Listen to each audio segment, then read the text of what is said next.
basketball, tune in. All right? And those are all your shows. Tomo, floor is yours, man. I mean, I'm glad you ended the episodes on the net. I mean, the shows on the network with Kings Talk, because that's what we about to do. Let's get Kings it. talking Kings. Because underrated players. I seen a clip go around on Twitter, and one of my favorite people on TV, is besides us. I mean, we're not on national TV, but everybody streams. So yeah, besides us, one of my favorite people on TV is man, how my favorite person? I can't remember his name, but I got his voice down pat. The Denver Nuggets. When Big Perk said Jason Tatum is underrated as the MVP, I said, "Oh my goodness, they must have been watching Refuse to Lose." Mm. And then he said, "Well, since we talking numbers, why Sabonis not in the conversation? Because if y'all want numbers, then Sabonis is Mr. Triple Double." Well, Almost speaking of double. that, is he the most underrated player in the league right now? He went from the Pacers to the Kings. Kings made the playoffs. I mean, outside of Sabonis getting stumped on, he was doing his thing against the Warriors. So, Dave, I mean, I know what my answer is. Is Sabonis the most underrated player in the NBA? And if not, who? Well, I know the if not, I'm gonna say the Wizards. No, I'm joking. I'm The whole joking. organization. But look, man, you get some bonus points for trying, man. That's what I was. I just had to. I just had to. But to me, I think so. Sabonis is one of the most underrated players in the league right now. I can't think of someone else that's balling at the rate that he is. Because if somebody else was averaging a triple double at the rate that he was, I think he's leading the league right now with 21 Mm-hmm. triple doubles, and he's double king. Like he's just mostly consistent. But I think it's that thing that I said earlier, Joe. Y'all playing out west. The games are too late for the people in the East Coast to realize what's going on. Now, if you are in the West Coast, you probably like Sabonis is he get enough talk to me. But I think he's going through the same thing what Dame went through outside of Dame hitting the big jumpers, playing in that market, and what time it is, it's not really good for him. So I think he is. Joker, I think Joker got like 19. I Yeah. think he got 19 triple doubles. Sabonis leading the league and Yeah, he triple leading the doubles and double league. doubles. He doing his thing. And his team impact, his versatility, the stats, it's all there. He gives you everything that he should be talked about. But again, that goes back to what we were talking about with LeBron James early in the media. They pick certain players that they just want to keep in the cycle outside of talking about the guys who deserve this moment, like Mhm. SGA, Sabonis, Paolo, a number one draft pick who still doesn't get any shine.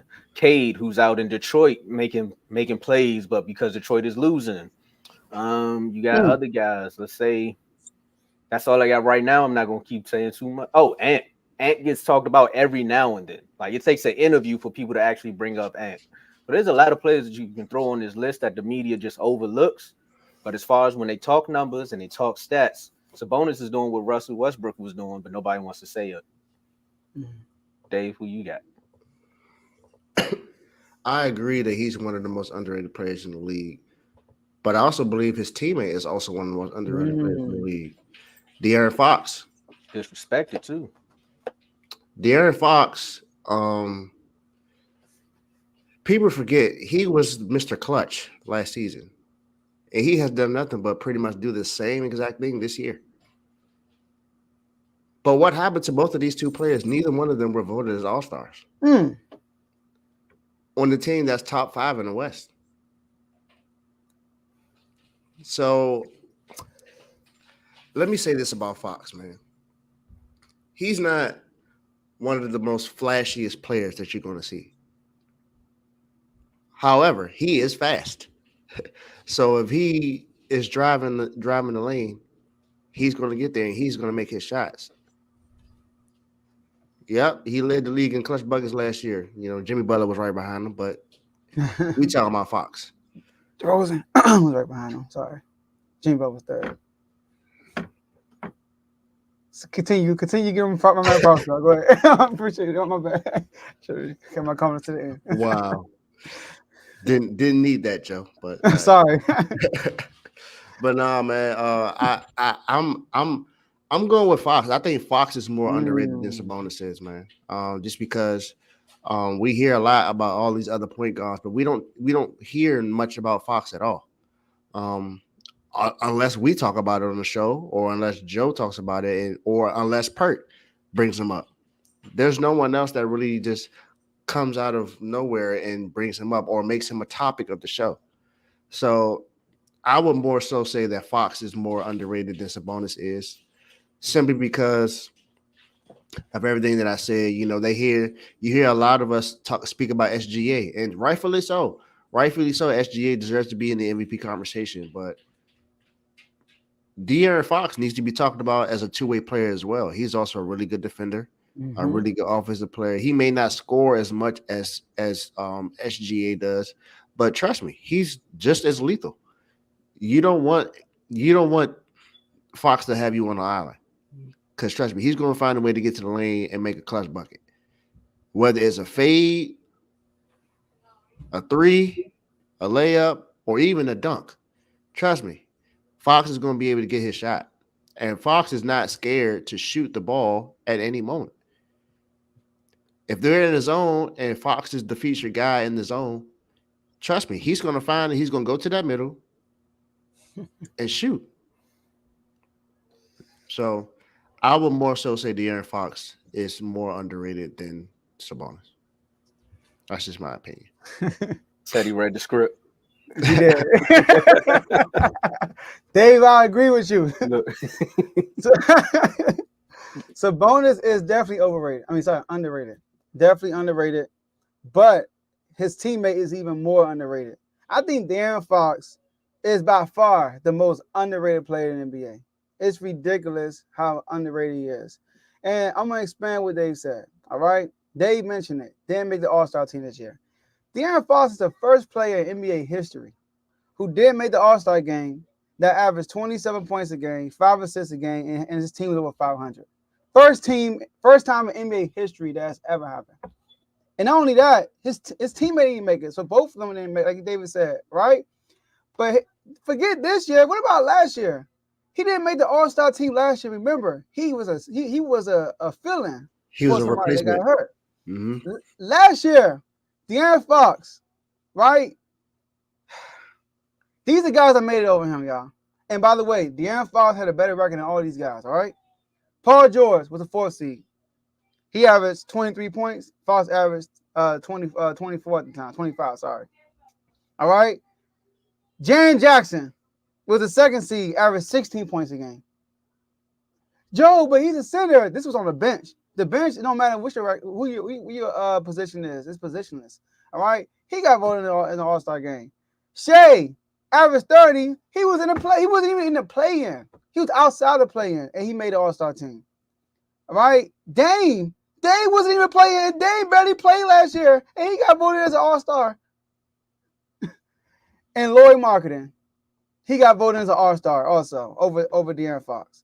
So I don't know, man. He always gets snubbed. Another reason why he's underrated, y'all. Do y'all know all year he's never been a top 10 MVP candidate? Remember early in the season, he was averaging 30. He was 4th in scoring. We only lost 2 games with Fox. We were leading the league in points per game when Fox was in the game, and he's never been a top 10 MVP candidate. Never. Another thing that kills me that Fox is underrated. Every time Halliburton gets a 40-point game, what they always say, y'all?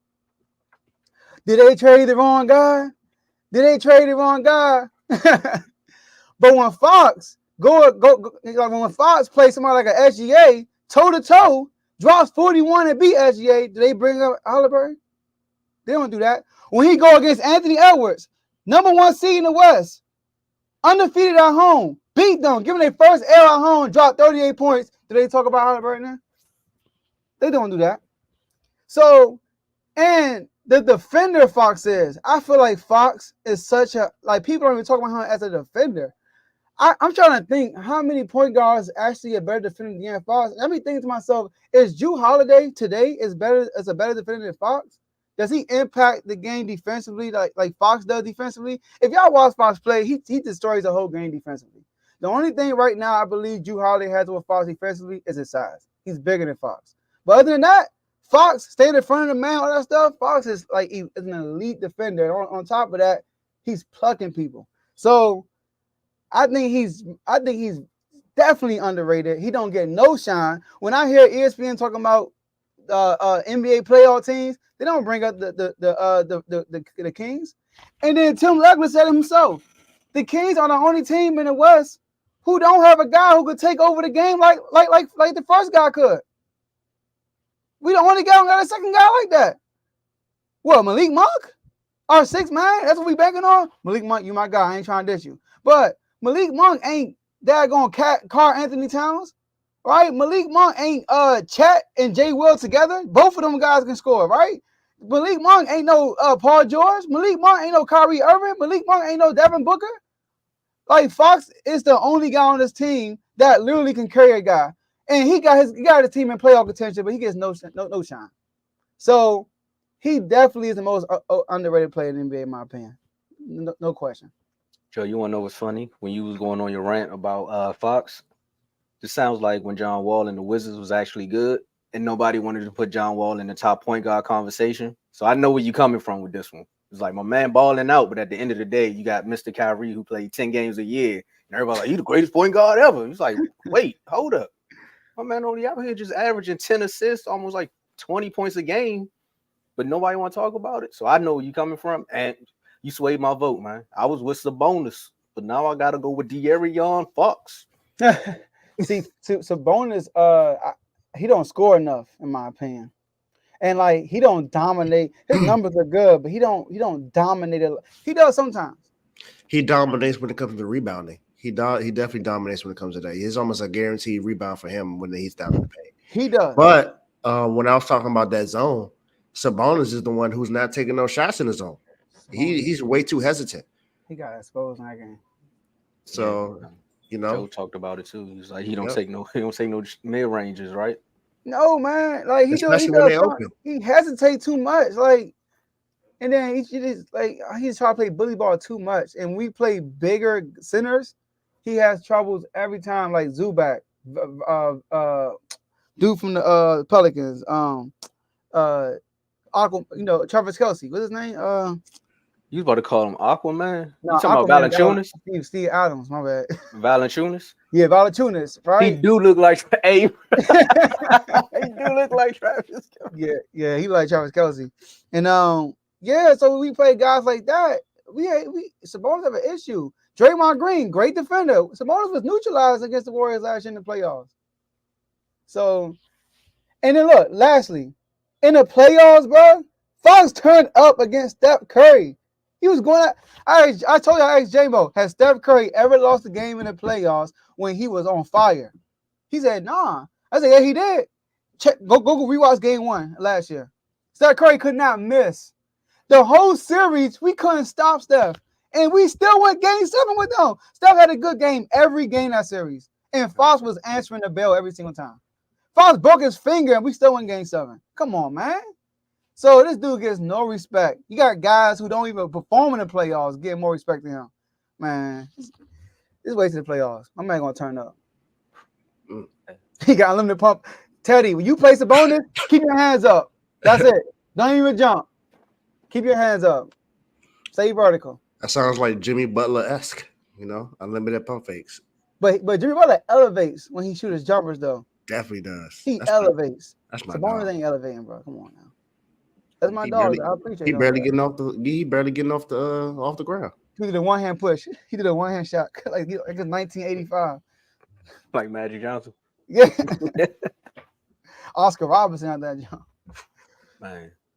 Man, look at the Kings, man. You got 2 players that's voted for underrated. But I feel like with Fox is underrated and a little bit of disrespect too. Like you gotta add that. You gotta sprinkle in some disrespect there too, Joe. I can't stand when they do that. Who did they make the right trade? Listen, Tom, sorry. Halliburton hasn't made the playoffs yet. Let's start there. Hasn't made the playoffs. All right. So first of all, they didn't even have a winning record last year. Let's start there. So my whole thing is like, yes, the Pacers have the number 1 offense, whatever, but they have the worst defense in the league, and it's because of Halliburton. De'Aaron Fox is probably our best defender. Like he's literally our best defender and our best offensive player. Davion Mitchell's a really good on-ball defender, but he gets lazy off-ball. Like he be looking at the ball, he be getting hit back door like crazy. But overall defender, Fox is our best defender.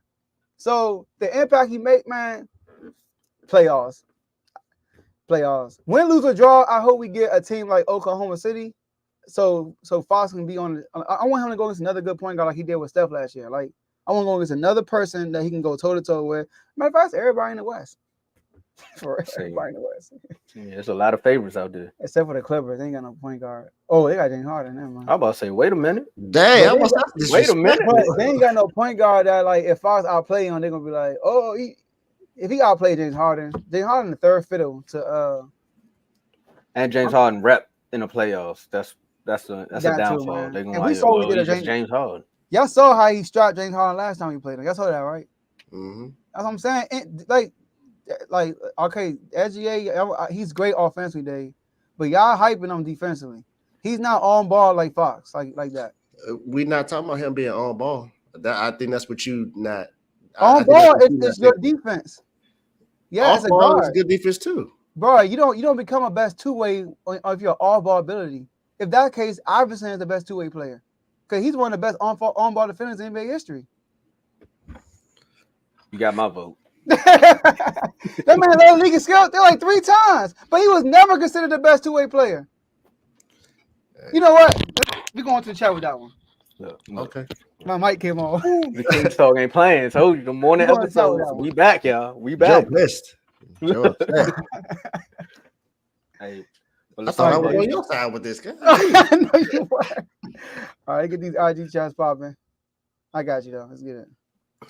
All right, y'all. So these IG chats that we have, my IG. bad. Wow. IG is Instagram, of course. So we have chats